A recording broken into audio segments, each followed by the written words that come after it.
시청자 여러분 안녕하십니까? 5월 24일 화요일 뉴스가 있는 저녁 시작하겠습니다.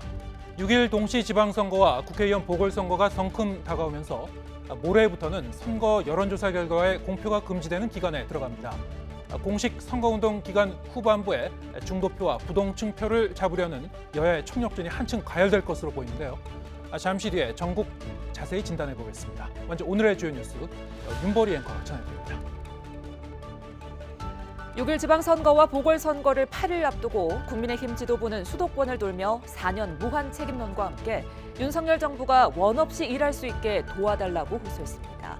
민주당은 박지원 공동상임선대위원장이 대국민 호소문을 발표하며 쇄신을 약속했고 이낙연, 정세균 전 총리 등 당내 원로들이 참가하는 국정균형 호소단을 출범시켰습니다.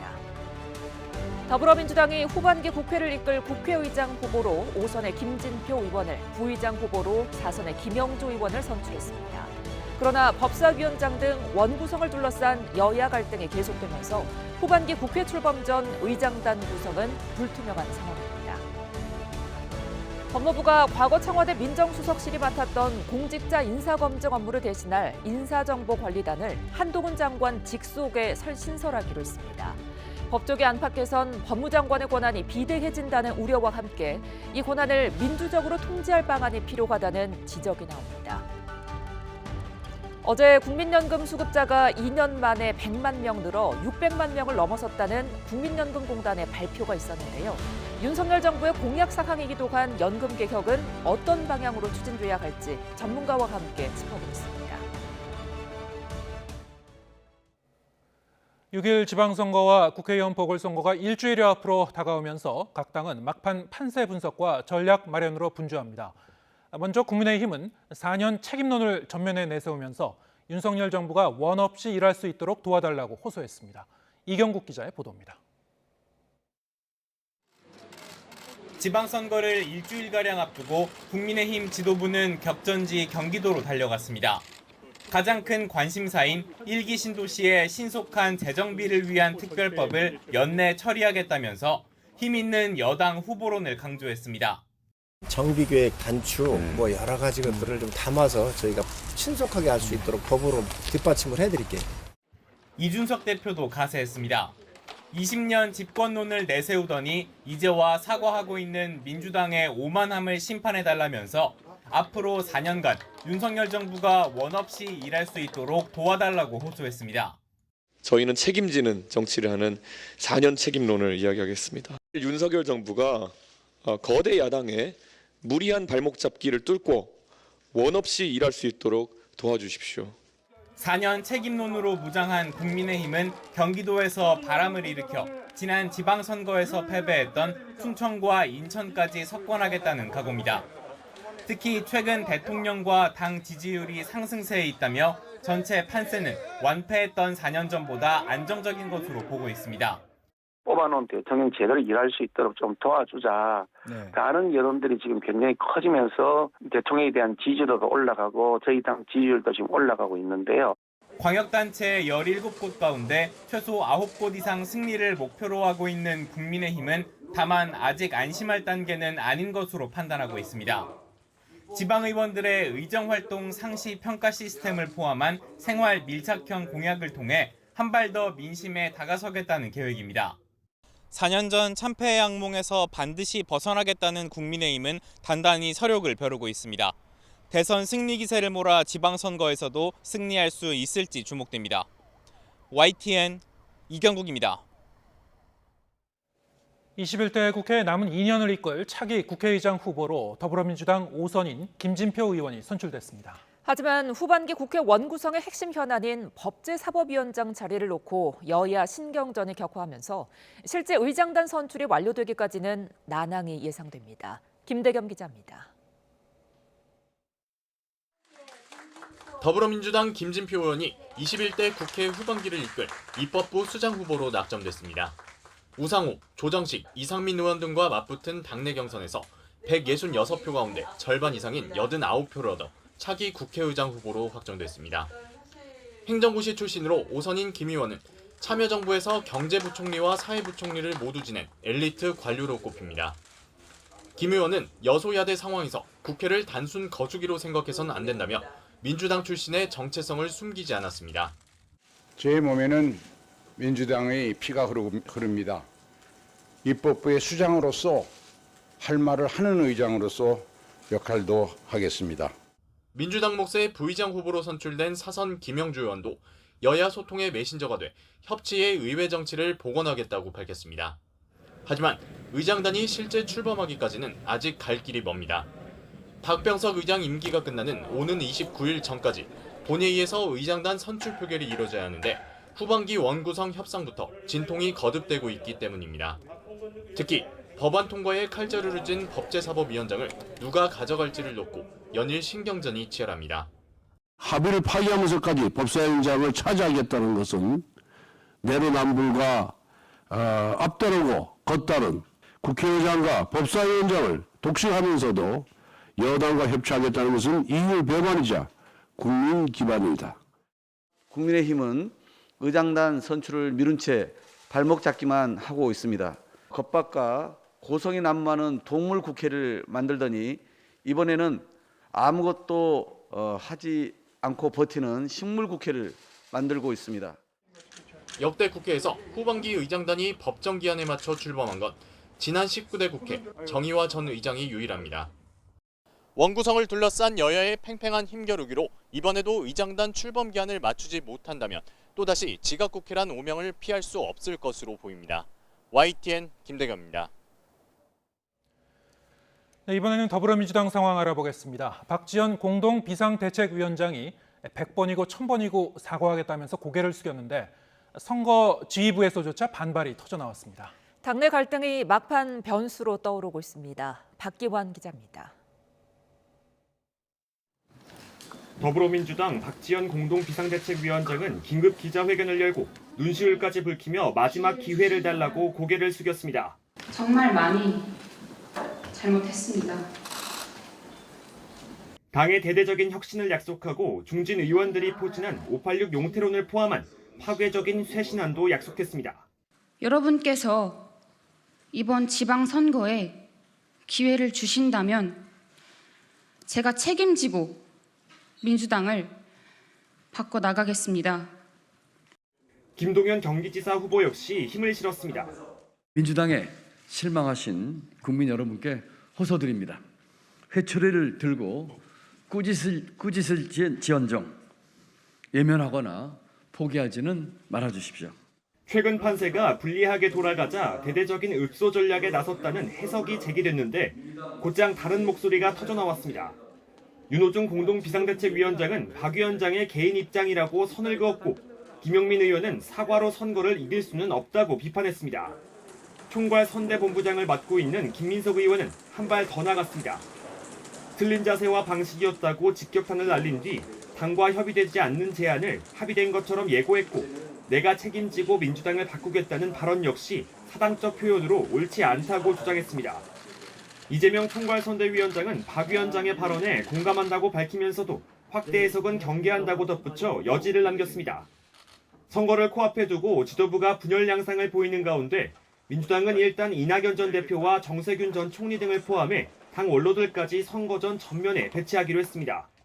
이분들이 김대중, 노무현, 문재인 정부에 이르기까지 그 성과를 다 대표하는 분들로서 그 성과를 이어서 우리 지지층들이 대선 패배를 딛고 투표해 주셔서 민주당 내부에서는 통일된 전열 정비가 먼저라는 지적까지 나오고 있습니다. 지도부 분열과 당내 갈등이라는 최악의 상황은 피해야 하지 않겠냐는 건데 지금 민주당 상황이 그리 쉽지는 않아 보입니다. YTN 박견입니다. 윤석열 대통령이 원전 부활을 포함한 에너지 믹스 정책을 언급하며 이전 정부의 탈원전 폐기에 쐐기를 박았습니다. 수소 신산업과 에너지 안보도 강조했는데요. 새 정부의 에너지 정책 방향을 가늠할 수 있습니다. 조은지 기자입니다. 취임 후 첫 국제 민간 행사로 대구 세계가스총회를 찾은 윤석열 대통령은 천연가스 관련 설명을 듣고 폭풍 질문을 쏟아냈습니다. 수주액이 세계 최고다. 납치해서 액화를 하는데 수소가스는 물 전기 분해하는 거 맞습니다. 윤 대통령은 이번 개회식 축사를 통해 탄소 중립을 위한 국제사회 노력에 책임과 역할을 다하겠다면서 원전을 포함한 에너지 믹스를 언급했습니다. 우리의 지속 가능한 성장과 미래가 에너지 정책에 달려있다 해도 과언이 아닐 것입니다. 원전과 재생에너지, 천연가스를 합리적으로 믹스해 나가야 합니다. 2030년까지 온실가스 40% 감축이라는 국제사회 약속을 지키겠다는 뜻을 밝히면서 동시에 에너지 정책 방향으로 원전을 꼽아 문재인 정부의 탈원전 정책 폐기에 거듭 쐐기를 박았습니다. 이와 함께 우리가 LNG 수입과 저장 용량, 선박 수주에서 세계 정상급이라면서도 장기적으로는 수소 신산업으로 거듭나야 한다고 강조했습니다. 기술 개발 투자를 확대하고 국내외 수소 생산 기반을 확보해 안정적인 수소 공급망을 구축하겠다는 겁니다. 지난 한미 정상회담에서 경제 안보를 화두로 기술, 공급망 동맹을 강조했던 윤 대통령은 에너지 안보의 중요성도 외쳤습니다. 최근 에너지와 원자재 수급의 불확실성이 커지고 있어서 에너지 안보의 중요성이 날로 증대되고 있습니다. 수입선 다변화로 자원 비축을 확대하는 한편 민간이 중심이 돼서 해외 투자의 활력을 높이고 전 세계 에너지 기업과 전문가들이 총출동한 가스산업계 올림픽에서 윤석열 대통령은 스마트시티 대구의 매력과 정취에 빠져들길 바란다며 진한 애정도 드러냈습니다. 탈원전 정책을 바로잡겠다 수차례 큰 밑그림을 밝힌 윤석열 대통령은 관련 기업과 전문가, 국민 뜻까지 반영해서 조만간 새 정부 에너지 정책을 발표할 예정입니다. YTN 조은지입니다.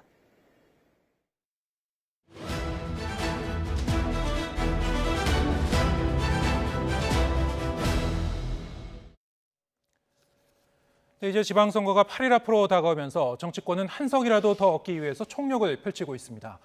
여야는 후반기 원 구성을 놓고도 기싸움을 벌이고 있는데요. 정치가 있는 저녁 정가는 오늘은 김성환 평론가와 함께 얘기 나눠보겠습니다. 어서 오십시오. 네, 안녕하세요. 네, 안녕하세요. 자, 어젯밤에 이제 정호영 보건복지부 장관 후보자가 자진 사퇴했죠. 형식은 자진 사퇴지만 사실상 뭐 지명 철회라고 보는 시각도 많은 것 같아요. 네, 사실상이 경질이라고 봐야 되겠죠. 네. 근데 본인이 아마 의지가 굉장히 강했던 거 아닌가 이렇게 생각할 수밖에 없는데요. 네. 근데 마무리가 굉장히 보기 안 좋았어요. 제가 볼 때는 그래요. 왜냐하면 최소한 이렇게 스스로 자진 사퇴를 한다. 43일 동안 일종의 이제 버티기를 하다가 자진 사퇴를 한 모양이 돼버렸잖아요. 네. 근데 그랬다고 하면 임명권자인 대통령한테 누를 끼쳐 죄송하다. 그 얘기만 하면 되는 거거든요. 근데 법적, 윤리적, 도덕적으로 아무나 문제 없다. 이런 식의 얘기를 왜 불필요하게 붙이는지 잘 모르겠어요. 그걸 보면서 저는 뭐 제 생각입니다만 수사를 의식해서 저렇게 했던 것이 아닐까. 네. 그러니까 사실 자녀 입시 문제와 관련해서 굉장히 많은 의혹들이 제기되지 않았습니까? 예. 근데 만약에 본인이 중도 사퇴했을 경우에 자녀들이 앞날하고도 직결되는 문제가 있었고 또 이른바 조국 사태와 연상된다고 하는 얘기들이 많이 있었잖아요. 또 수사를 해야 된다고 하는 목소리도 적지 않았고 그렇기 때문에 장관이 임명되지 않으면 혹시 그런 일이 또 벌어지지 않을까 우려했던 것 아닐까 싶어요. 근데 사실 맞지 않죠. 그러니까 대통령이 임명하고 난 다음에 국회에서 인사청문 보고서도 제대로 채택이 안 된 상황에서 이런 식으로 버티는 것은 현 윤석열 정부에도 상당히 큰 부담이 될 수밖에 없었던 상황이다. 마무리도 좋지 않았다 이렇게 생각합니다. 예. 만약에 임명 강행을 했다면 윤석열 대통령 입장에서도 상당한 정치 부담을 갖고 갈 수밖에 없고 국민의힘 입장에서도 이 지방선거를 앞두고 상당히 좀 악재가 될 수 있을 뻔한 그런 상황이었는데 그렇죠. 일단 이 자진 사퇴함으로 해서 일단 그 부담이 이제 덜게 된 셈이에요. 자, 이게 이 지방선거와 관련해서는 국민의힘 쪽에 좀 뭐랄까요, 이 긍정적 요인이 될 수 있는 측면이 있습니까? 일단 변수가 사라졌으니까요. 네. 그런 면에서는 국민의힘에 오히려 긍정적인 측면도 있다 이렇게 생각하는데요. 아마 선거를 여러 번 치르신 분들은 다 아시겠지만 선거에서는 악재도 호재로 바꿀 수 있고요. 호재도 악재로 바꿀 수 있는 거예요. 예. 근데 어찌 보면 국민의힘한테는 악재이잖아요. 악재인데 그 악재가 제대로 부각이 안 되는 거예요. 그러니까 한독수 국무총리하고 그다음에 한동훈이라는 이름에 다 가려져 버려서 정호영이라는 이름은 잘 보이지도 않았던 거예요. 그러니까 사실 악재가 악재처럼 안 보이는 현상이 나타난 건데요. 그건 어찌 보면 민주당의 패착이다. 이렇게밖에 해석이 안 되는 거예요. 왜냐하면 사실은 이번 인사청문회에서 제일 핵심적인 인물은 한덕수 국무총리 후보자이기도 하지만 더 핵심적인 인물은 한동훈 법무부 장관이었어요. 애초부터. 네. 그러니까 이른바 민주당이 검찰 수사권 축소 법안을 통과시키는 그 명분도 사실은 한동훈 후보자와 관련돼 있을 수밖에 없는 거란 말이에요. 이른바 검찰공화국을 만들 것이다라고 하는 우려에서부터 시작된 일이기도 하거든요. 그렇다면 한동훈 후보자 임명을 막기 위해서 어떻게 할 것이냐를 생각을 했었어야 하는데 한덕수 후보자 임명 동의안 처리 문제에 질질질질 끌려다녔단 말이에요. 그러니까 한번 다시 복기를 해보면 그런 거죠. 한덕수 후보자 임명 동의안 처리를 만약에 해줄 것 같았으면은 미리 먼저 선처리해주고 협조한다고 얘기하고 난 다음에 장관 임명 강행하면 그건 오롯이 윤석열 정부, 윤석열 대통령의 책임이다. 이렇게 가버리든가 아니면은 부결할 것 같았으면은 한동훈 후보자 임명을 생각한다고 한다면 한덕수 국무총리 후보자 부결을 먼저 해버렸어야죠. 하고 난 다음에 만약에 한동훈 후보자 임명하면 총리 없이 간다. 이렇게 결기를 보여줬어야 하는데 이것도 아니고 저것도 아니고 질질질 끌려가다가 결국은 궁지에다 몰리고 난 다음에 지방선거 생각해서 당론으로 한덕수 후보자 임명 동의안 처리한다. 이런 모양새가 됐다는 거예요. 네. 그러니까 민주당 지지자들이 볼 때에도 매우 실망스러운 모습이고 전략 부재가 그대로 노출될 수밖에 없었던 상황이다. 그러니까 정호영 후보자는 애초에 보이지도 않았던 거죠. 그러니까 선거의 변수로도 작용하지 않는 현상이 나타난 것이다. 그러니까 악재를 악재로 만들지 못하는 것 또한 민주당의 실력인데 민주당의 실력을 제대로 보여주지 못한 것이었다 이렇게 생각합니다. 네, 정호영 후보자의 사태는 어느 시점부터는 일종의 이제 상수로 여겨졌던 것 그렇죠. 같습니다. 네. 네. 어쨌든 이제 민주당 입장에서 보면 뭐 큰 실책을 범한 것이다. 뭐 이렇게 이제 해석을 해주셨고요. 자, 이런 가운데 이 지방선거를 이제 한 일주일을 앞두고 민주당 박지원 공동 비대위원장이 오늘 대국민 사과를 했죠. 자, 어떤 내용이었는지 다시 한번 들어보겠습니다. 우리 편의 큰 잘못은 감싸고 상대편의 작은 잘못은 비난하는 이 잘못된 정치 문화 바꾸겠습니다. 민주당을 팬덤 정당이 아니라 대중 정당으로 만들겠습니다. 우리 민주당 후보들에게 이번이 마지막이라는 생각으로 딱 한 번만 더 기회를 주십시오. 그 지점에 대해서는 당 내에서 이제 충분한 논의를 오늘 내일 중에 더 거쳐서 금주 중으로 발표드리도록 하겠습니다. 네, 지금 박지원 위원장이 선거에서 마지막으로 기회를 한 번만 더 달라고 이제 읍소를 하면서도 기자가 이제 질문을 한 거죠. 애초에 책임 있는 이재명 후보나 송영길 후보가 나오지 말았어야 되는 거 아니냐 이랬더니 오늘 내일 중에 논의 거쳐서 이번 주 중으로 거기에 대해서 이제 대책을 발표하도록 하겠다 했는데 자, 이 부분에 대해서는 당 측에서는 또 부인을 했어요. 박지원 위원장의 얘기는 아마 답변이 곤란하기 때문에 답변하기 어려우니까 저렇게 얘기한 것 같아요. 그거에 대해서 지금 당장 선거에서 뛰는 후보인데 출마가 부적절하다고 어떻게 얘기할 수 있겠습니까? 얘기할 수 없는 것을 저런 식으로 표현한 것에 가깝다. 이렇게 이해하면 어떨까 생각이 되고요. 뭐 제가 볼 때는 그렇고요. 근데 묘해요. 박지원 위원장을 대하는 방식이 좀 이상해요. 제가 볼 때는. 당 전체 분위기를 말씀하는 겁니까? 네. 네. 그러니까 여러 가지 결의 얘기가 가능할 것 같아요. 박지원 위원장을 이재명 후보가 사실은 추천을 했다고 하잖아요. 그렇죠. 그러니까 당 상황이 마치 이재명계를 견제하는 듯한 모양이 비춰지는 것 그런 측면으로도 해석이 가능할 것 같고요. 네. 박지원 위원장이 당내에 좀 쓴소리를 한다고 해서 그거를 내부 총질이라고 치부해버리는 이것도 뭔가 좀 이상해요. 그러니까 예를 들면 박지원 위원장은 원래 정치를 했던 사람이 아니잖아요. 그러니까 민주당이 사실은 지난번에 그러니까 이른바 이제 국민의힘에서 이준석 대표를 비롯해서 이대남 전략을 사용할 때 그때 박지원 위원장이 굉장히 큰 노력을 했던 것도 사실이고요. 네. 20대 여성표를 상당히 많이 가져오는데 기여를 한 것도 맞습니다. 민주당에 두고두고 당의 전략적 자산이 될 것이다 이런 얘기를 했단 말이에요. 그래서 사실 공동 비대위원장이라는 자리까지 갈 수 있었던 거예요. 그러면 그 자산이 비록 좀 서툴더라도 뭔가 제대로 목소리를 내게 민주당에서 만들어줘야 민주당이 여러 가지 목소리가 공존하는 당처럼 비춰지지 않겠습니까? 그런데 내부 총질했다고 자꾸 공격을 해버려요. 그리고 박지원 위원장이 하다못해 5.18 기념식에 가서 그때 이무리한 행진곡 가사 봤다고 해서 또 비난해요. 국민의힘에서 비난하니까 당내에서 또 동조해요. 왜 보호해주는 사람이 아무도 없죠? 당의 자산이면은 닦아가지고 보석으로 써야 되는데 그냥 버리잖아, 자꾸. 왜 이런 현상이 나타날까? 좀 이해가 잘 안 돼요. 지금 민주당의 상황을 보여주는 것 같습니다. 당내 어떤 그 지도부의 어떤 리더십의 문제라고 볼 수 있나요? 어떻게 리더십이 보십니까? 그렇죠. 공백 사태나 다름이 없다고 생각이 돼요. 네. 그러니까 당을 끌고 갈 사람이 마땅치 않으니까 결국 대선 패배하고 난 다음에 비대위 체제로 넘어갔던 거 아닙니까? 윤호중 비대위원장이 맡겨달라 이렇게 얘기를 했던 거잖아요. 그럼 박지원 비대위원장이 같이 공동 비대위원장으로 간다고 하면 박지원 비대위원장이 공격을 받으면 부당한 공격이라고 생각하거나 아니거나 그런 걸 떠나서 보호해줘야 되잖아요. 의원들도. 아니, 누가 우리 위원장 공격하는 거야?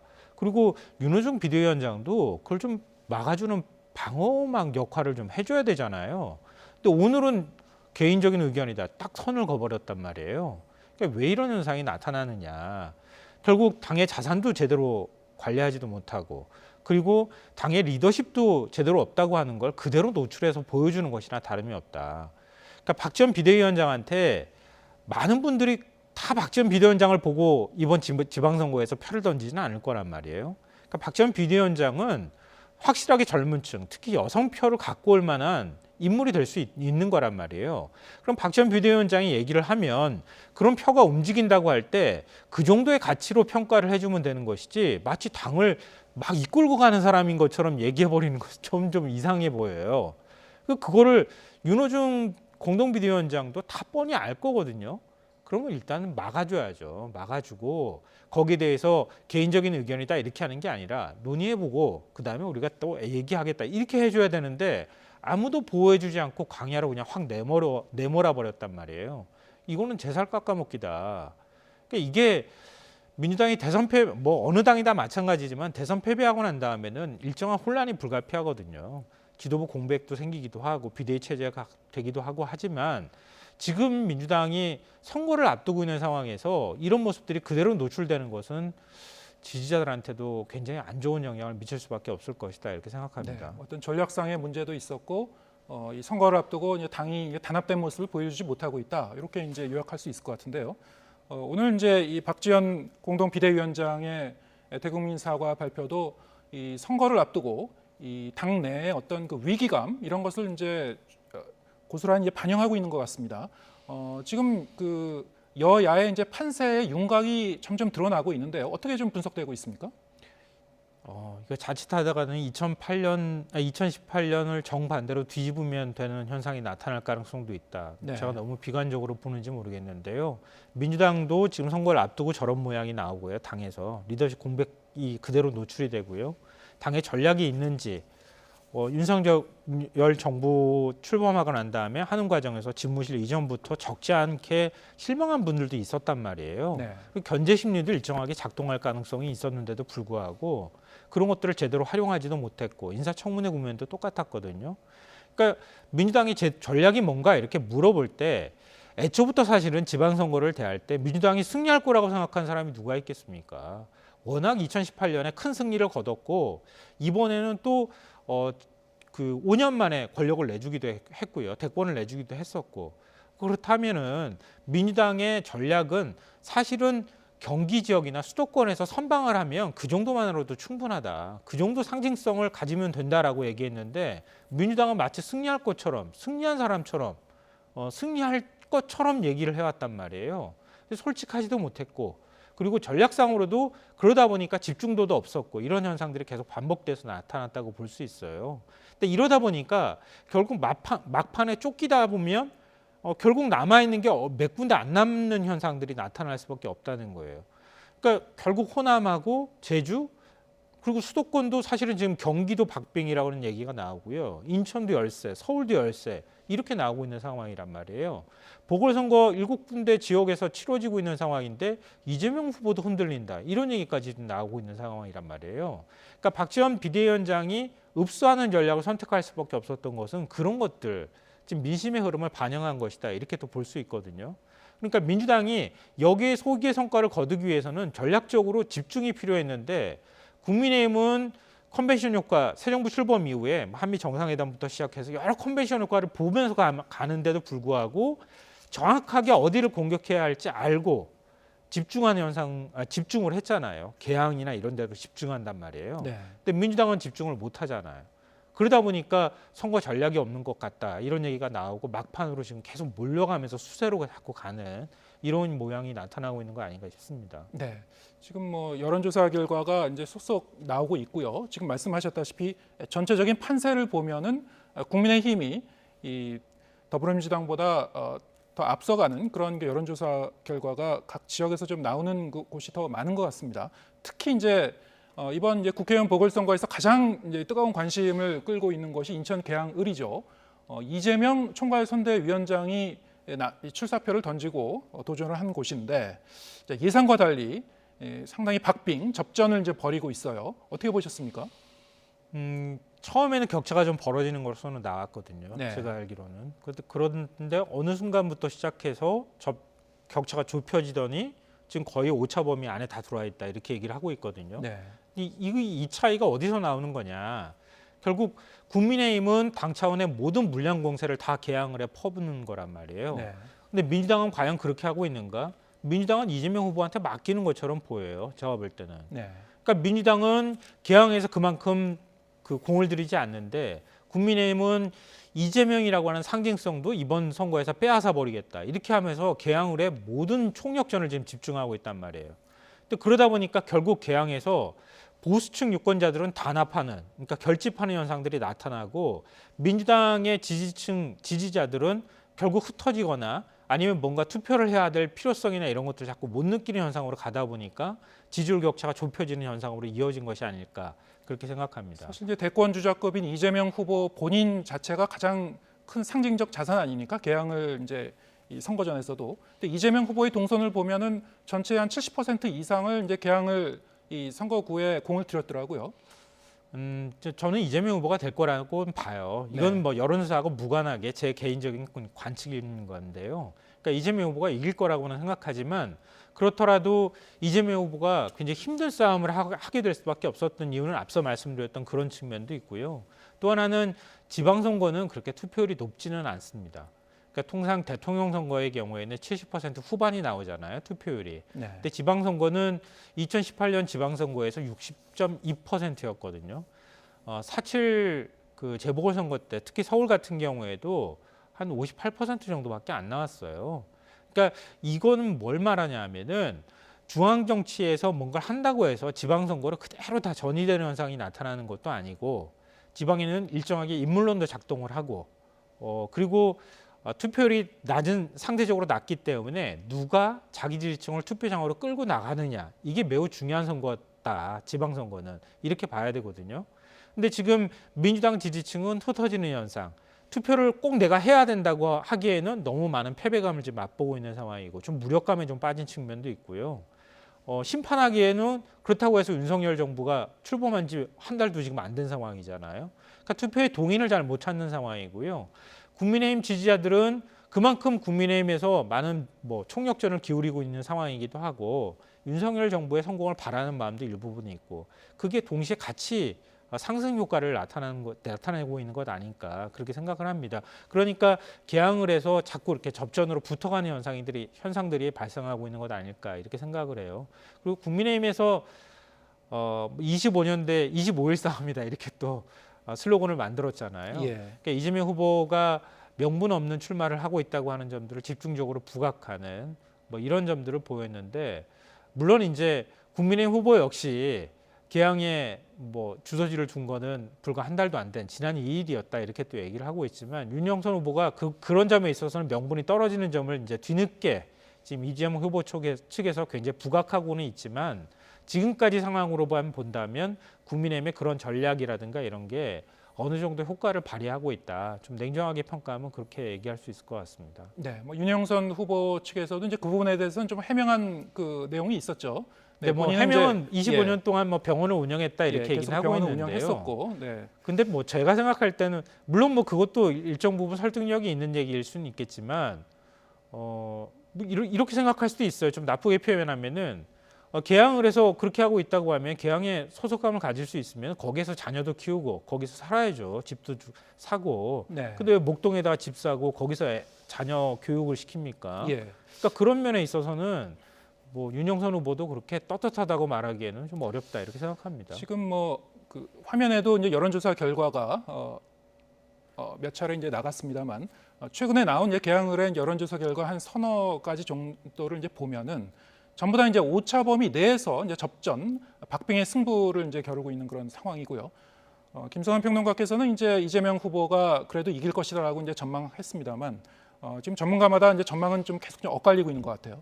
그래서 뭐 끝까지 좀 봐야 될 것 같습니다. 뚜껑은 좀 열어봐야 될 것 같고요. 우리가 그 여론조사 가운데요 제일 많이 틀리는 게 지방선거 여론조사예요. 네. 방송사 출구조사도 제일 많이 틀리는 게 지방선거 여론조사거든요. 그래서 전국적으로 여론조사 결과 나중에 출구조사 발표할 때 보면은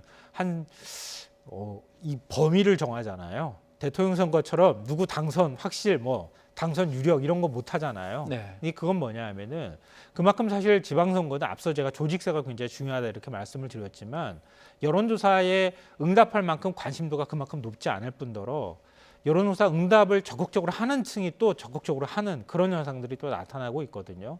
그러니까 지금 오차 범위나 접전이라 하더라도 실제 결과는 이거보다 더 벌어질 가능성이 있다. 개인적으로 저희가 그렇게 예측하기 때문에 말씀을 드린 겁니다. 예, 알겠습니다. 국회 상황도 살펴보겠습니다. 지금 여야가 원구성 협상을 놓고 난항을 겪고 있는데요. 그 목소리 먼저 들어보겠습니다. 박홍근 원내대표도 원구성 협상을 원점에서 논의하겠다라고 얘기했습니다. 지난 7월 국민 앞에서 했던 여야 합의를 전면 부정한 것입니다. 국회의장과 법사위원장은 서로 다른 정당이 맡아야 합니다. 이것이 협치를 위한 여야의 상호 존중입니다. 국회의장과 법사위원장의 일당 독식은 의회에서 일당 독주를 의미할 뿐입니다.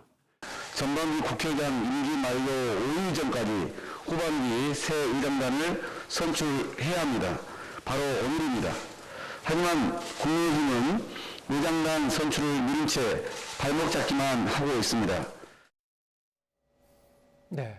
지금 뭐 녹취 들으셨습니다만 민주당에서 이제 국회의장 후보로 오선의 김진표 의원을 이제 선출을 했죠. 하지만 이제 국민의힘 쪽에서는 표결에 당분간 협조해주지 않을 것이다. 자, 이게 이제 후반기 원구성과 지금 맞물려 있는 문제죠. 네, 맞습니다. 원구성 협상 순탄치 않을 것 같아요. 제가 볼 때는. 그럴 것 같습니다. 네, 지방선거 전까지는 아마 원구성하기 어려울 것 같고요. 지방선거 이후까지도 힘겨루기가 계속되지 않을까 이렇게 생각하는데요. 결국 이제 법사위원장 자리가 이제 문제인 거죠. 네, 그러니까 민주당은 법사위원장 자리에 안 놓을 거예요. 네. 이것도 제 뭐 개인적인 관측이지만요. 그러니까 민주당이 인사청문 국면 지나가면서 사실 부각시켰어야 할 부분은 뭐 이른바 검수 완판이라고 얘기하는 것처럼 청와대 요직도 전부 다 검사 수사관 출신들 다 들어가 있다고 얘기를 하고 있고요. 뭐 그래서 그 과정에서 윤재순 비서관의 경우에는 좀 잡음 같은 것도 있었고요. 오늘 이제 또 얘기가 나오는 것도 그렇지만, 그러니까 한동훈 법무부 장관이 또 가고 검찰 인사를 다 한단 말이에요. 네. 그리고 민정수석 역할까지 해야 되는 겁니다. 그러니까 이 공직 그 인사 검증도 지금 별도의 검사들 팀으로 해서 만든다고 하잖아요. 그러니까 모든 권한이 다 법무부로 집중되는 현상이 나타나고 있는 상황인데, 이른바 검찰 수사권 축소법안 민주당이 강행 처리하듯이 지금 통과시켰잖아요. 사개특위도 역시 이제 앞으로 구성해야 합니다. 국민의힘에 협조 안 할 가능성이 매우 높고요. 중대범죄수사청 지금 만들겠다고 하는데 거기까지 가야 사실 검찰 수사권 축소가 이루어질 수 있는 상황이거든요. 근데 법사위원장 자리 거기 놓치고 난 다음에 민주당은 할 수 있는 수단이 없을 거예요. 제가 볼 때는. 그러니까 어떤 약속 파기를 했다고 하는 비난을 감수해서라도 지금까지는 전략 부재가 노출된 상황이지만 국회 원구성에 있어서만큼이라도 민주당이 170석 가까운 의석을 아직도 갖고 있는 상황이기 때문에 그 주도권을 놓치려고 하지는 않을 것이다. 그러니까 법사위원장 자리 안 놓치려고 하면 국민의힘은 그럼 국회의장 우리 표결에 참여 못하겠다 이렇게 지금 하고 있는 상황이란 말이에요. 이 힘겨루기가 굉장히 오랫동안 지속될 가능성이 있다. 이렇게 생각하는데요. 결국은 이제 마지막에 어떤 모양이 나올 수밖에 없느냐 하면은 누가 더 다급해지느냐 이 문제일 거예요. 물론 이제 국민 여론이 어디로 가느냐 이걸 또 지켜봐야 될 부분이긴 하겠지만 윤석열 정부가 하고 싶은 부분이 굉장히 많단 말이에요. 네. 근데 민주당이 국정 발목 잡기 하고 있다고 하는 이런 프레임이나 이런 것들을 얘기할 가능성도 있지만 결국 더 다급한 사람은 윤석열 대통령이나 국민의힘일 수밖에 없다. 그러니까 그런 상황에서 국회 원구성 빨리 해야 된다고 더 다급하게 얘기할 수밖에 없다는 거죠. 그러니까 민주당은 그런 면에서 물론 민주당도 여러 가지 개혁 법안 처리나 이런 것들에 대한 부담감, 국민 여론에 대한 부담감들은 가질 수 있겠지만 그런 측면은 사실 민주당이 가지고 있는 무기가 조금 더 많다고 봐야 될 것 같아요. 그러니까 제가 볼 때는 그런 점에서 상당 기간 공전할 가능성이 있다. 그러니까 국민의힘이 어디까지 뭐 양보를 하든 아니면은 민주당하고 협상을 하든 국민의힘의 협상력이 결국은 국회 원구성을 좌우할 가능성이 있다 이렇게 생각합니다. 네, 어느 정도의 정치력을 발휘할지 잘 지켜봐야 될 것 같습니다. 오늘은 김성환 시사평론가와 함께했습니다. 고맙습니다. 네.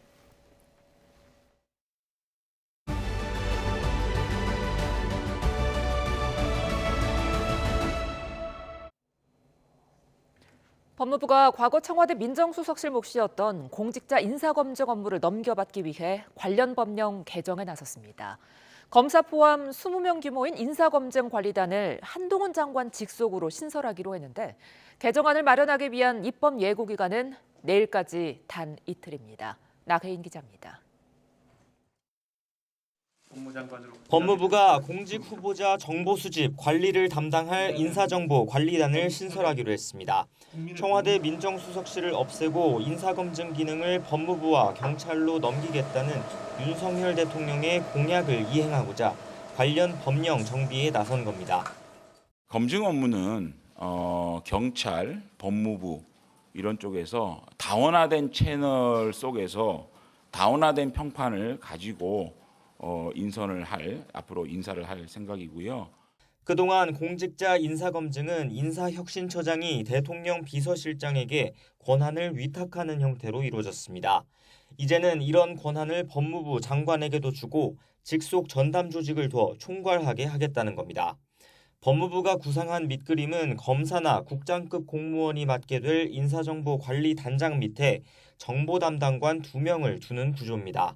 정보 1담당관은 사회 분야, 2담당관은 경제 분야 정보를 다루게 되는데 1담당관은 반드시 검사가 맡도록 했습니다.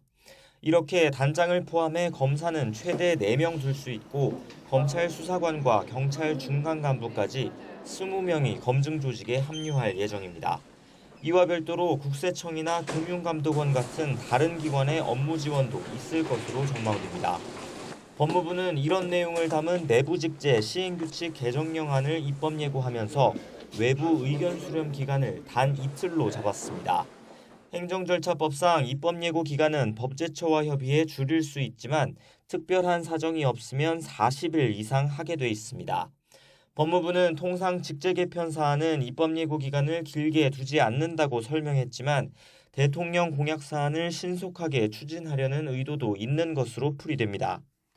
의견 수렴 절차가 끝나고 최종안이 확정되면 법무부 인사검증 조직은 법제처 심사와 국무회의를 거쳐 다음 달 출범할 것으로 보입니다.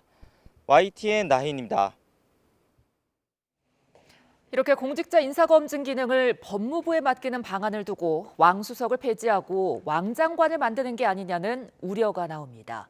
비대해지는 법무부 장관 권한을 통제할 대책이 시급하다는 지적도 제기됩니다. 한동호 기자입니다. 후보 시절부터 청와대 민정수석실 폐지 공약을 내세운 윤석열 대통령이었습니다. 권력기관을 장악하는 수단으로 변질됐다는 판단에서였습니다. 소위 사정 기능을 할 수 있는 기관들을 민정수석을 통해서 장악을 해가지고 자신의 그 정치적인 반대 그 세력을 이걸로써 좀 합법을 위장해서 통제하는 경우가 비일비재했기 때문에 공직자 인사검증 기능의 법무부 이관은 나는 새로 떨어뜨린다는 이른바 왕수석의 폐단을 없애겠다는 취지입니다. 그런데 왕수석이 사라진 자리를 왕장관으로 메우는 제도란 지적이 법조계 안팎에서 나오고 있습니다.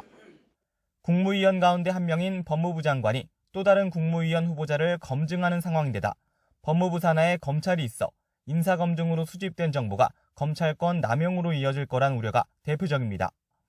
행정부가 마음대로 고칠 수 있는 대통령령이나 불령 개정이 아닌 법을 개정해야 한다는 주장도 있습니다. 정부 조직법상 법무부의 직무 범위는 검찰, 인권, 출입국 관리 등으로 한정돼 인사검증을 추가해서 고쳐야 한다는 겁니다. 입법 예고한 대통령령을 보면 공직자 정보 수집 권한 등을 대통령 비서실장 외에 법무부 장관에게도 위탁해 위법 시비를 피해가려 했지만 인사검증은 민감한 개인정보를 다루는 만큼 법 개정이 필요하다는 의견입니다. 장관 부재 시에 권한 대행을 맡은 법무부 차관에게 같은 자격을 부여할 수 있는 건지도 논란거리입니다. 법무부 장관이 사실상 왕장관이 되는 거 아니냐, 그런 우려가 이제 사실상 있을 수 있을 것 같습니다. 누가 그 법무부 장관이 되더라도 안정적으로 정치적 중립성과 독립성을 확보할 수 있는 그런 법무부 장관의 선의에 기대가지고 권한을 오남용하지 않도록 우리가 그렇게 선의에 기댈 수는 없는 거거든요. 법무부 관계자는 이 같은 우려들에 대해 조만간 입장을 낼 기회가 있을 것 같다며 말을 아꼈습니다. 입법 예고한 법령이 원안대로 시행되면 한동훈 법무부 장관의 권한은 역대 어느 장관보다 강력해질 것으로 보입니다. 향후 후속 절차에서 비대해지는 법무부 장관 권한을 통제할 방안이 필요하다는 목소리가 커지고 있습니다. YTN 한동훈입니다. 일본에 모인 쿼드 회원국 정상들이 우크라이나 사태와 같은 일이 일본 태평양에서 일어나서는 안 된다는데 뜻을 같이 했습니다. 중국의 세력 확대 견제를 분명히 하면서 북한 비핵화와 코로나 지원 문제도 논의했는데요. 도쿄 이경아 특파원이 보도합니다. 지난해 9월에 이어 8개월 만에 쿼드 회원국 정상들이 마주 앉았습니다. 먼저 우크라이나 침공에 대해 국제 질서를 근본부터 뒤흔드는 사태라며 인도태평양에서 이런 일이 있어서는 안 된다고 한 목소리를 냈습니다. 동중국해와 남중국해 등에서 세력을 확대하고 있는 중국을 겨냥한 것입니다. Russia's assault on Ukraine only heightens the importance of those goals. The fundamental principles of international order, territorial integrity and sovereignty, international law, human rights must always be defended. 정상들은 북한의 완전한 비핵화를 위한 협력을 재확인하면서 코로나 지원 문제도 논의했습니다. 深刻化している北朝鮮の新型コロナの感染状況については、この地理的空白を作らない、こうしたことについても 최근 국제 정세에 대한 인식을 공유하면서 경제 분야를 중심으로 협력을 확대하기로 했습니다. 쿼드 회원국 모두 미국이 주도한 새 경제구상 IPEF 출범에 참여했습니다. 반도체 등 핵심 물자 공급망 확보를 중심으로 중국의 경제적 영향력을 줄여야 한다는데 인식을 같이 한 겁니다. 상대적으로 중국 의존도가 높은 아세안 국가들을 겨냥해 지원 방침도 내놨습니다. 앞으로 5년간 약 63조 원을 이 지역에 투자하고 개발도상국 지원도 강화할 방침입니다. 또 쿼드 회원국의 위성 정보를 제공해 각국이 재해 예방과 기후변화 대응 등에 활용하도록 했습니다. Align with the Quad agenda, taking action on climate change and building a stronger and more resilient Indo-Pacific region through better economic security. 바이든 대통령은 인도태평양 지역에서 중국에 대한 견제가 최우선 외교 과제임을 분명히 하면서 닷새 간의 순방을 마치고 귀국길에 올랐습니다. 도쿄에서 YTN 이경아입니다. 삼성 SDI가 현지 자동차 회사와 합작해 미국의 전기차 배터리 공장을 짓기로 했습니다. 삼성전자와 현대차를 비롯한 우리 기업들이 경쟁적으로 미국 투자에 나서는 이유는 무엇인지 박홍구 기자가 취재했습니다. 삼성 SDI와 미국의 완성차 업체 스텔란티스가 인디애나주에 새 전기차 배터리 생산 공장을 설립하기로 했다고 외신이 보도했습니다. 이 공장은 오는 2025년부터 가동에 들어가는 것을 목표로 하고 있습니다. 바이든 대통령도 지난 20일 삼성전자 평택 공장을 방문한 자리에서 이 같은 계획을 확인했습니다. Investments like these are going to help catapult us forward toward a clean energy future which we both badly need. Advancing our shared economic growth, our energy security, and our climate goals. 이로써 국내 배터리 3사는 모두 미국의 생산 공장을 갖추게 됐습니다. 이미 LG 에너지 솔루션은 제너럴 모터스와 함께 오하이오주와 테네시주 등의 공장을 짓고 있고 SK온은 포드와 손잡고 조지아주에 공장을 세우고 있습니다. 배터리가 핵심입니다. 그러니까 배터리를 합작 형태로 아니면 미국 내에서 안정적으로 공급받는 것이 미국의 빅3 입장에서 또 바이든 대통령이 전기차 정책을 공급하는 입장에서 핵심이기 때문에 미국은 앞서 오는 2030년까지 완성차 판매량의 50%를 친환경차로 바꾼다는 정책을 발표했습니다. 이에 따라 미국 내 친환경차 시장은 올해 85만 대에서 2030년 472만 대로 성장할 것으로 예상됩니다. 세계에서 가장 큰 전기차 시장이 수년 내에 본격적으로 열리는 것입니다. 현대차 그룹은 2030년까지 미국에서 전기차 84만 대를 판매하겠다는 계획하에 조지아주에 전기차 전용 공장을 세우는 등 105억 달러 규모의 대미 투자 계획을 발표했습니다. 국내 기업들의 잇따른 대미 투자 행보는 신북미 무역협정과도 연관이 있습니다. 이 협정에 따라 내년 7월부터 완성차의 경우 부품의 75%를 현지에서 생산해야 무관세 혜택을 받을 수 있게 됩니다. 미국 시장에서 가격 경쟁력을 확보하기 위해서는 대미 직접 투자가 늘 수밖에 없는 상황입니다. 결국은 미국이 자국의 투자를 확대하려는 그런 협정의 내용이기 때문에 직접 투자를 늘리는 것이 이러한 협정의 혜택을 누릴 수 있는 그런 부분이라고 생각이 듭니다. 앞으로 미국이 주도하는 인도태평양 경제 프레임워크 IPEF가 본격 가동되면 반도체와 에너지 등 역내 공급망 협력 체계가 더욱 공고해질 수밖에 없습니다. 우리 기업들의 대미 투자 확대도 안정적 공급망 확보의 측면에서 바라볼 수 있다는 분석이 나오고 있습니다. YTN 박홍구입니다.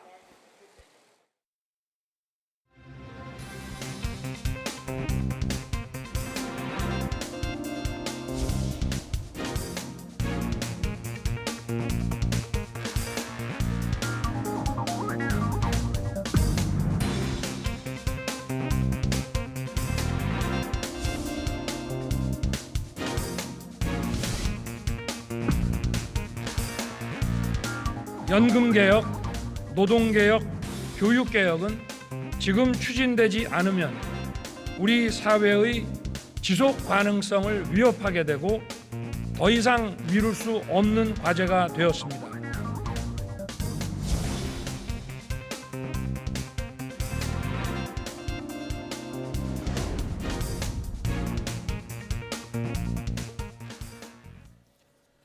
네, 매달 국민연금 받는 수급자가 600만 명을 넘어섰습니다. 1988년 국민연금 제도가 도입된 이후 34년 만이고 그 증가 속도도 빨라지고 있습니다. 국민연금 개혁에 대한 필요성이 그 어느 때보다 높은데요. 어떤 방향으로 어떻게 추진해야 할지 오정은 공적연금 강화 국민행동 사무국장과 함께 얘기 나눠보겠습니다. 어서 오십시오.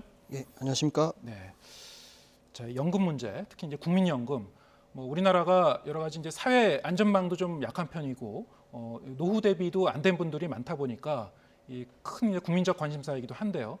또 여러 가지로 하여튼 좀 그 예민한 그 이슈이기도 합니다. 자, 이 수급자가 이제 지금 빠르게 늘고 있어요. 이게 500만 명을 넘어선 게 지난 2020년이었는데 이번에 이제 2년 만에 다시 100만 명이 더 늘은 거죠. 왜 이렇게 빨리 늘고 있는 겁니까? 네, 노인 인구가 늘어나는 속도도 빠르고 네. 국민연금 가입자가 늘어나고 사각지대가 계속 축소되고 있기 때문에 국민연금 수급 노인이 계속 늘어나고 있는 것입니다. 2020년 기준으로 국민연금 수급률은 한 44.3%였는데 네. 2060년에는 88.9%가 될 것으로 예측이 되고 있고요. 그래서 기존에 지금의 우리나라 노인 빈곤율은 76세 이상 국민연금 제도가 전 국민 확대가 된 게 1999년인데요. 1944년생 이분들이 국민연금 가입 기간이 최대 5년밖에 안 됐었습니다. 그래서 이분들 중심으로 노인 빈곤이 형성이 되고 있는데 앞으로의 노인은 국민연금 수급자가 많아지는 만큼 국민연금을 중심으로 연금 개혁을 논의를 할 필요가 있을 것으로 보입니다. 네. 수급자는 이렇게 빠르게 늘고 있는데 그럼 가입자는 어떻습니까?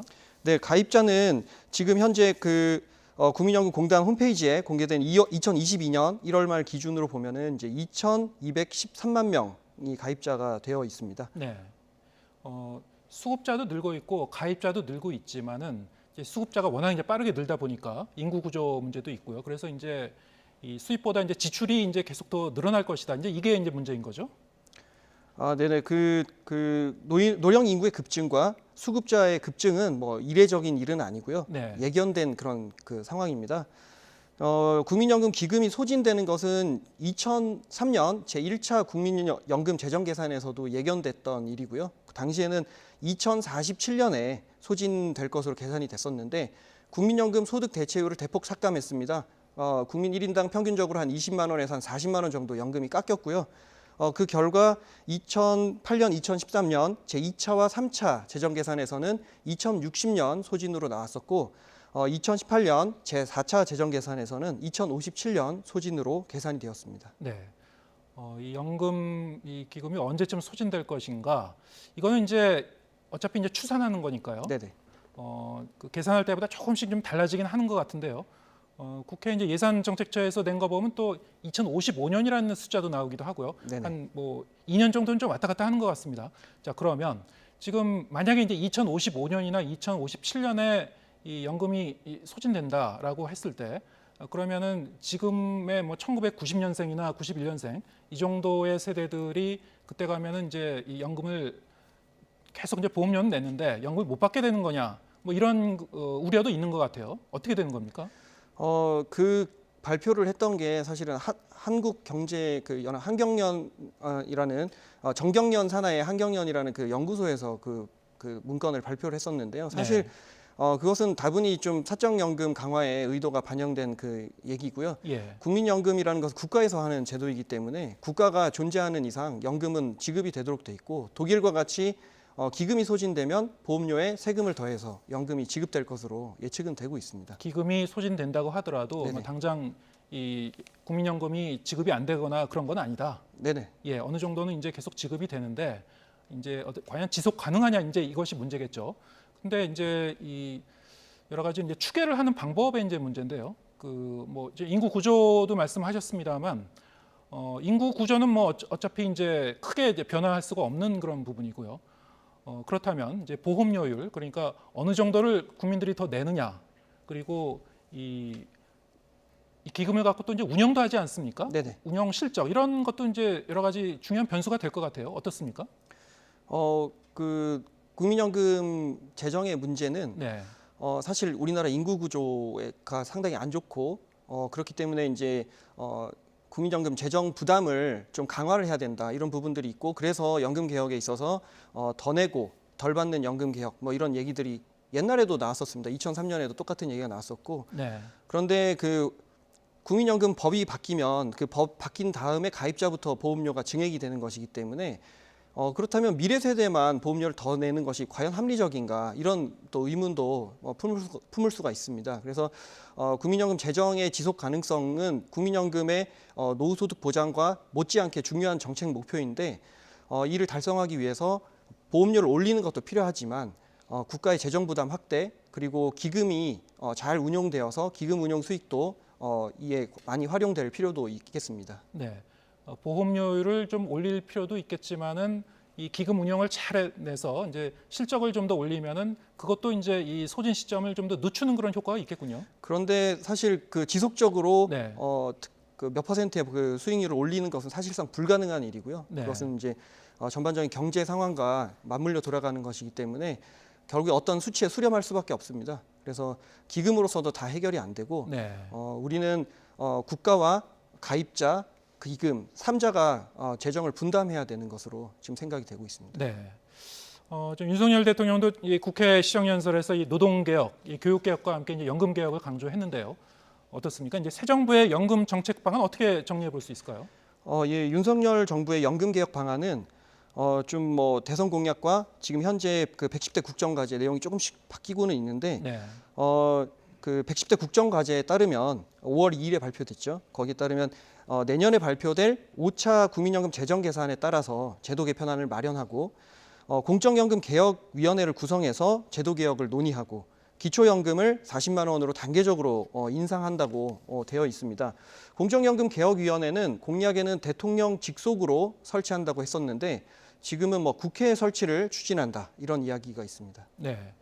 자, 이게 사실은 지난 정부에서도 이 연금 개혁을 하려다가 결국에 이제 중단하고 못하지 않았습니까? 사실 이제 정부 출범하고 초반부에 이제 좀 드라이브를 걸어서 적극 추진하지 않으면 좀 하기 어려운 문제다 이런 얘기도 있는데요. 어떻습니까? 뭐 행정부의 의지도 중요하지만 결국 예. 그 국민연금의 개혁은 법이 바뀌어야 되는 문제이기 때문에 예. 어쨌든 사회적 합의가 굉장히 중요합니다. 그래서 다양한 그 대표 계층과 각층의 국민들이 모여서 그 여러 가지 논의를 통해서 사회적 합의를 이루는 것이 굉장히 중요한 문제라고 하겠습니다. 네. 뭐 전문가뿐만이 아니고 뭐 전 국민적인 이제 관심사로서 이제 의견 수렴을 이제 해 나가야 되겠군요. 법을 고치는 문제니까 이제 국회 협조도 필요한 부분이고요. 네네. 네.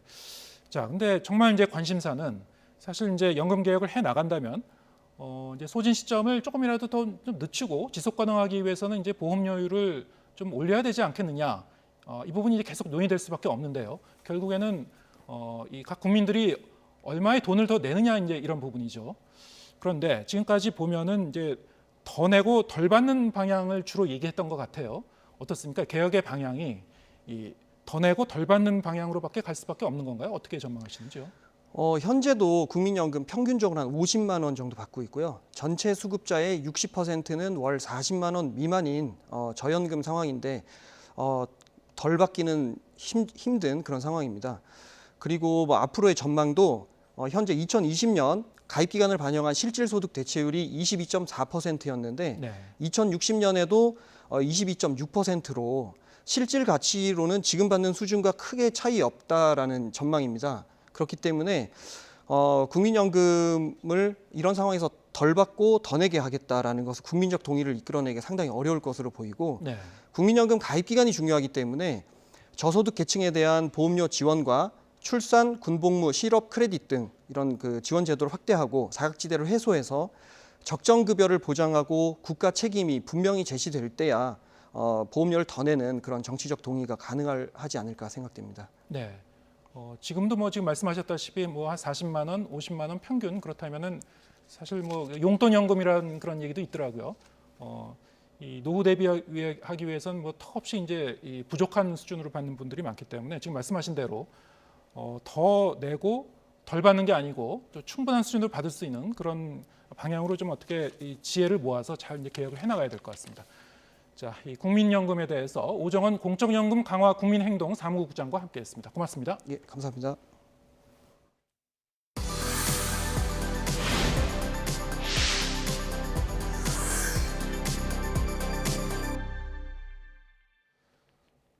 네, 코로나19 주간 신규 환자가 9주 연속 감소세를 이어갔습니다.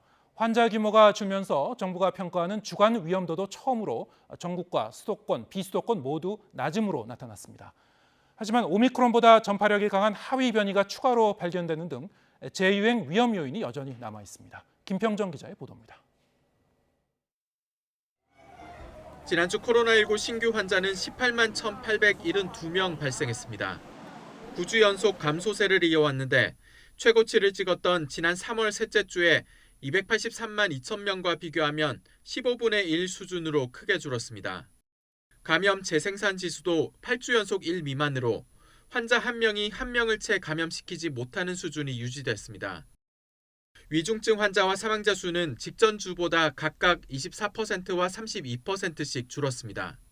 유행 감소를 가리키는 지표에 따라 지난주까지 중간 단계였던 코로나19 주간 위험도도 낮음으로 평가됐습니다.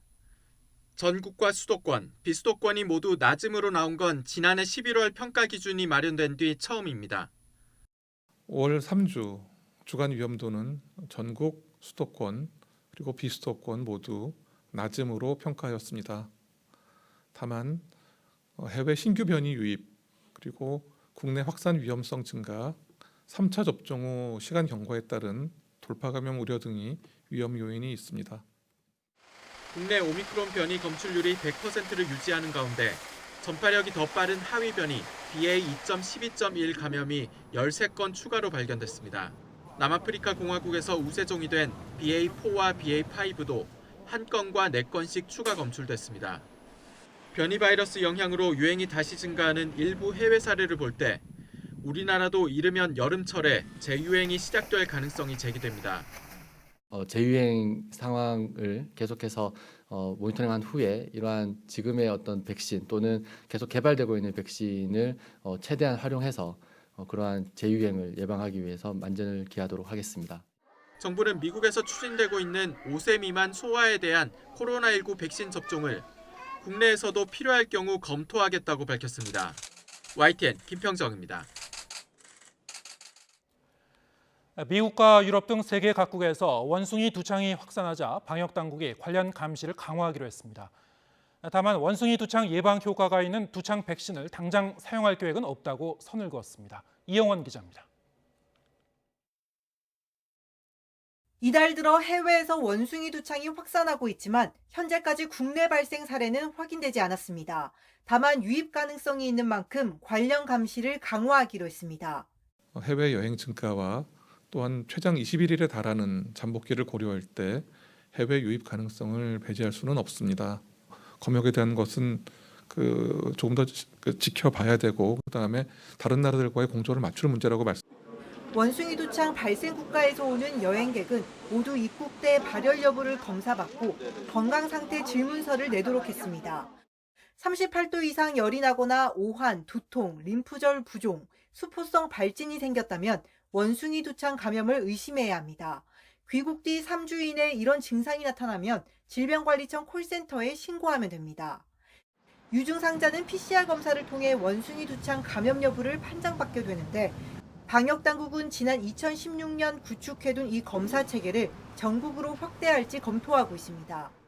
감염 예방을 위해서는 원숭이 두창 발생 지역 방문을 자제하고 부득이하게 간다면 야생동물이나 유증상자와 접촉을 피해야 합니다. 마스크 착용이나 손 씻기 등 기본 수칙을 지키는 것도 중요합니다. 정부 차원의 두창 백신 접종을 검토하지 않고 있는 만큼 스스로 감염에 주의해야 하는 겁니다. 원숭이 두창 예방 효과가 85%로 추정되는 두창 백신 국내 보유량은 3,500만 명분인데 생물 테러 등 제한적인 목적으로만 사용할 계획입니다. 세계 어딘가에 남아 있을 수 있는 그런 두창 바이러스와 특히 실험실에서의 사고에 대비해서 이렇게 두창 백신을 보유하고 있는 상황이기 때문에 아주 큰 위험 상황이 아니라면 두창 백신은 사용하지 않는다는 것을. 한편 원숭이 두창은 증상이 나타나야 전파력이 있는 것으로 알려져 감염자 격리도 수포 등 관련 증상이 사라질 때까지 필요합니다. YTN 이영훈입니다.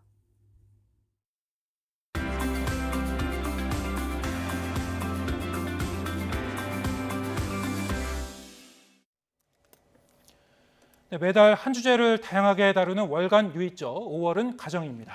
네, 오늘은 1인 가구에 대해 살펴볼 텐데요. 뉴스가 있는 저녁 민대홍 PD 나와 있습니다. 안녕하십니까? 네, 안녕하세요. 네, 먼저 오늘 주제가 1인 가구에 대한 오해와 진실이죠. 이 주제를 선택한 특별한 이유가 있을까요? 네, 두 분 앵커는 우리 사회에서 가구 원수 기준으로 1인 가구가 가장 높은 비율을 차지한다는 사실 알고 계셨나요? 그렇다고 하더라고요. 보도 보니까.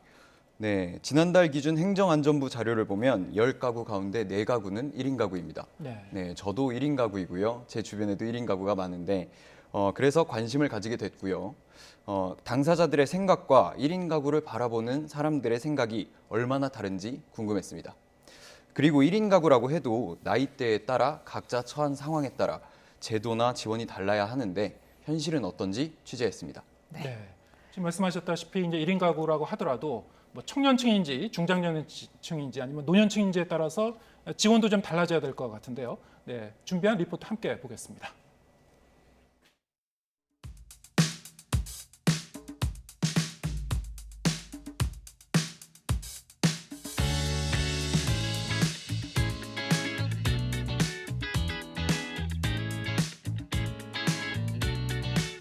돈이 부족하다. 밥도 못 먹고 다닐 것 같고. 자유롭다. 구속되지 않는? 고립되었다는 느낌이 강하게 들고 1인 가구를 바라보는 우리 주위의 다양한 시선들. 실제는 어떨까? 20대와 40대, 60대 1인 가구 3명을 만나 직접 들어봤습니다. 네, 첫 번째로 저희가 질문 드리도록 하겠습니다. 끼니를 대충 때운다. 하나, 둘, 셋. 평균적으로 봤을 때 좀 대충 떼어 먹는 것 같습니다. 좀 귀찮기도 하고 혼자 먹는데 막 공들이는 게 인스턴트 같은 걸 먹다 보면은 내가 나를 학대하고 있는 게 아닌가라는 생각이 좀 들거든요. 이게 혼자 살다 보니까 그 양을 조절해서 사고 먹고 하기가 쉽지 않아요. 실제 1인 가구가 꼽은 가장 큰 어려움은 균형 잡힌 식사를 하기 어렵다는 것입니다. 또 식사할 때 충분한 양, 다양한 종류를 먹지 못한다는 응답도 다인 가구보다 월등하게 많았습니다. 질문 드리도록 하겠습니다. 혼자 사는 것은 외롭다. 하나, 둘, 셋. 심심하다 뭐 이런 식으로 생각할 때 있는데 이렇게 혼자 있는 것이 외롭다라고 생각하는 경우는 생각보다 많이 없었던 것 같아요. 여러 사람들이 같이 있어도 외로운 사람 외로운 거고 또 혼자 이렇게 아무도 없는 산에 올라가서 혼자 있어도 외롭지 않는 사람은 외롭지 않은 거거든요. 1인 가구를 탈피할 수 있는 기회가 없을 것이다 하는 희망이 없어진다. 희망이 없다 하는 점에서 좀 더 외로움이나 고립감을 느끼지 않나. 1인 가구 중 고립되어 있어 외롭다는 응답은 나이가 들수록 많았는데요. 전문가들은 이런 부분에 대한 정책 대응이 아쉽다고 말합니다. 직접 들어보시죠. 외로움과 고립 그리고 그와 연관된 정신건강 문제를 정확하게 측정하고 진단하는 이런 일련의 체계들이 갖춰져 있지 않은 단계이고요. 이제 다음 질문 드리도록 하겠습니다. 고독사가 남일 같지 않다. 하나, 둘, 셋. 최근에 인터넷에서 재밌는 글을 하나 봤는데 황당하게 갇힌 썰 푼다 뭐 이런 거였어요. 진짜 잘못하면 까딱하면 집에서 혼자서 죽을 수도 있겠다는 생각이 들어서 그래서 아직 염려는 하고 있지는 않나. 뭐 내가 나이를 먹었을 때 계속 혼자 살고 있다면은 이게 그냥 마음 놓고 있을 문제는 아니겠구나. 저희는 이제 그런 걱정을 사실은 많이 하죠. 주변에 그런 일이 있기도 했고. 전체의 3분의 1 정도가 대처하기 어렵다고 답했을 만큼 1인 가구에게 위급 상황은 어려운 문제입니다. 남성보다는 여성이 또 나이가 많을수록 더 어렵다고 느끼는 것으로 나타났습니다. 앞의 질문 3개를 포함해 뉴스가 있는 저녁 제작진이 준비한 10여 개 문항 가운데 모두의 의견이 일치한 것은 건강 상태를 꾸준하게 검진해야 한다는 한 가지 내용이 전부였습니다. 그만큼 세대별, 개인별로 느끼는 1인 가구의 현실과 의견은 다양했습니다. 1인 가구 내에서의 이질성이 심하다는 겁니다. 세대별로, 성별로, 그리고 유형별로 차이가 커서 1인 가구 정책은 이러한 그 내부에 있는 일성이 다른 집단의 맞춤형으로 좀 지원할 필요가 있다고 볼 수 있습니다. 전문가들은 앞으로 1인 가구 비율이 더 늘어날 것으로 전망되는 만큼 이들에 대한 세분화한 정책 마련이 시급하다고 지적합니다. YTN 민동입니다. 네, 방송 보니까 1인 가구 3분의 집에 찾아가서 직접 사는 모습도 보고 오신 것 같아요. 방송에 다 담지 못한 뒷이야기도 있을 것 같은데요. 가장 인상 깊었던 얘기는 어떤 건가요? 네, 1인 가구 하면 외롭다거나 밥을 잘 챙겨 먹지 못한다거나 하는 다소 부정적인 인식을 가지고 있었는데요.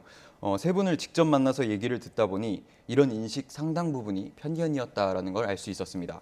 앞서 보신 것처럼 3분 가운데 2분이 전혀 외롭지 않다라고 응답을 해주셨고요. 또 20대 1인 가구가 오히려 고독사를 가장 걱정하고 있었습니다. 네, 40대 남성 1인 가구가 직접 밥을 잘 차려 먹는다고 대답한 것도 예상하지 못했던 그런 답변이었습니다. 네, 짧은 OX 퀴즈였지만 1인 가구를 어떻게 바라봐야 하는지 이해의 폭을 넓힐 수 있는 그런 시간이었습니다. 물론 이 3분이 전국 1인 가구를 대표할 수는 없겠지만 심층 인터뷰를 통해서 각자가 느끼는 어려움이 다르다라는 점 저희가 확실히 알 수 있었습니다. 네, 저희가 이제 리포트에서 이제 봤던 것처럼 이 1인 가구는 그 세대별로 그리고 이 사회적 경제적 여건에 따라서 그 필요로 하는 그런 그 지원과 정책이 굉장히 다를 것 같은데요. 지금 어떻습니까? 이제 각 지자체나 정부의 제도는 어떻게 갖춰져 있나요? 네, 취재해보니 각 지자체는 1인 가구의 중요성에 대해서는 인식을 하고 있었습니다. 네. 하지만 제도는 조금 미비했는데요. 1인 가구 전담 부서를 만든 광역자치단체는 서울과 대전, 광주 정도에 불과하고요. 부서를 신설하지 않더라도 한 개 부서가 1인 가구 지원을 전담하도록 한 광역시도도 2곳뿐이었습니다. 네, 또 1인 가구를 지원하기 위한 근거가 되는 조례조차 제정되지 않은 광역시도도 많았는데요. 지금 그래픽에서 보시는 것처럼 대구와 울산, 강원, 충북 등입니다. 전담 부서나 관련 조례가 없는 지역은 지자체 행정 업무가 여러 부서로 나뉘어 있다는 게 문제인데요. 예를 들면 노인복지과에서 노인 1인 가구를 지원을 하고 청년정책팀에서 청년 가구 주거비 사업을 지원하는 식입니다. 하지만 이런 방식으로는 맞춤형 지원을 할 수 없다라는 것이 전문가 의견인데요. 네, 직접 들어보시겠습니다. 그러니까 이제 1인 가구 지원 사업을 뭐 가족 지원 사업이나 노인복지, 뭐 청년 복지 뭐 이제 이런 차원에서 이제 하다 보면은 1인 가구가 갖고 있는 어떤 특수한 욕구들이 이제 묻히게 되는 거죠. 네, 앞으로 1인 가구가 더 늘어날 전망이라고 하니까 지원 정책이 계속해서 더 늘어나야 할 것 같아요. 어떻게 될지 좀 지켜봐야 할 것 같습니다. 월간 유입자 다음 주제는 어떤 건가요?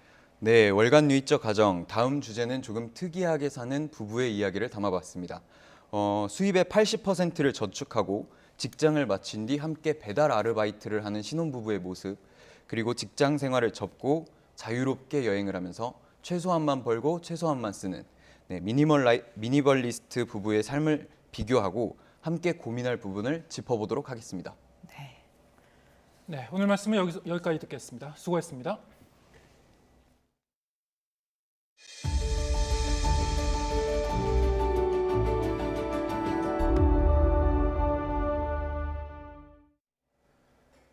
네, 앞서 여야가 국회 후반기 의장단 선출을 놓고 기싸움을 벌이고 있다는 소식 전해드렸었죠. 네, 현재 윤석열 대통령이 국회 전반기 의장단을 용산 집무실로 초청해 만찬을 하고 있습니다. 관련 영상이 들어왔는데요. 직접 보시겠습니다. 수고하셨습니다.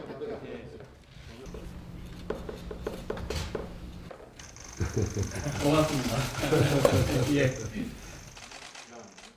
네. 상원 의원을 얼마나 하셨습니까? 했더니 윤 대통령께서 36년을 하고 부통령을 8년 했다고 그랬더니 나한테 얼마 했냐고 묻길래 22년째라고 그러니까 웃더라고.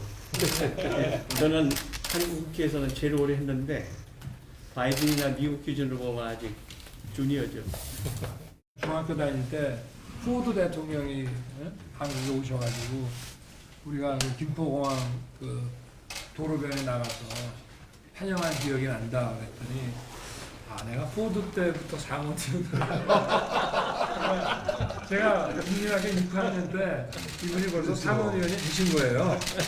근데 29살에 당선이 됐는데 미국은 법상 30세가 돼야 상원의원이 될 수 있대. 근데 선거에 당선은 됐는데 이제 상원은 열렸는데 30이 안 돼가지고 조금 기다렸다가 상원을 활동을 하셨다고 그랬어요. 네, 다음 소식입니다. 아시아인 최초 잉글랜드 프리미어리그 득점왕 손흥민 선수가 골든부트 황금 운동화를 들고 금이 환영했습니다. 짧은 휴식 뒤 다음 달 대표팀 평가전을 통해 카타르 월드컵을 향한 담금질에 다시 나섭니다. 신윤정 기자입니다. 하얀 반소매 티셔츠와 청바지 차림에 안경을 쓴 손흥민. 입국장에 나타나자 플래시 세례와 함께 환호가 터집니다. EPL 득점왕 트로피 골든부트를 들고 포즈를 취한 뒤 허리를 숙이고 손을 흔들며 환영과 응원의 감사를 표합니다. 별도의 인터뷰 없이 빠져나간 뒤에도 차에서 내려 기다리는 팬들에 다시 한번 인사를 건넸습니다. 세계 최고의 골잡이가 되어 돌아온 손흥민을 맞이하려는 팬들과 취재진이 몰리면서 공항은 북새통을 이뤘습니다. 선물과 편지 등을 준비해 오는 등 설레는 마음으로 기다린 팬들은 움직임 하나하나에 환호했습니다. 경기 실시간을 보고 너무 대단하시다고 생각을 해가지고 친구랑 같이 오게 됐습니다. 득점왕 되신 거 축하하다는 글도 쓰고 그리고 저희는 내년에 이제 런던에 직관을 갈 거라서 그거에 관한 내용도 쓰게 되었어요. 손흥민 선수 화이팅! 손흥민은 짧은 휴식과 개인 일정을 소화한 뒤 대표팀 유니폼으로 갈아입고 카타르 월드컵 16강 담금질에 다시 나섭니다. 다음 달 2일 세계 최강 브라질전을 시작으로 뜨거운 응원 속에 4경기를 치릅니다. 동갑내기이자 월드클래스 네이마르와 골잡이 맞대결이 빅매치로 꼽힙니다.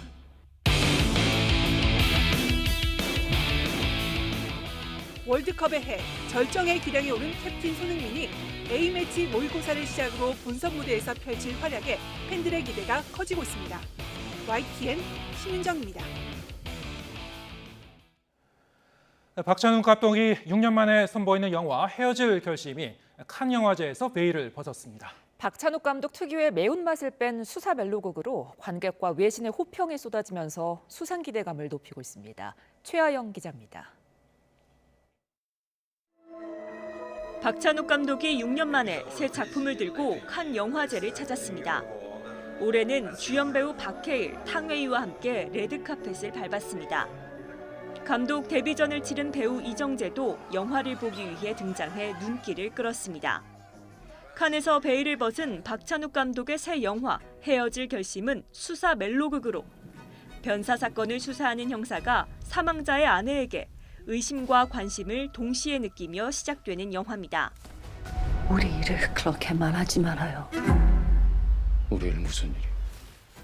박찬욱 감독은 상영에 앞서 이전 영화에 비하면 자극적인 영화가 아니라 심심하다고 할 수도 있다며 전작들은 잊고 봐달라고 소개했습니다. 박찬욱표 멜로의 칸 리미에르 대극장에선 8분 동안 기립박수가 터져나왔습니다. 외신들도 최고점인 별점 5개를 주거나 우아한 연출은 마법에 가깝다며 극찬을 쏟아냈습니다.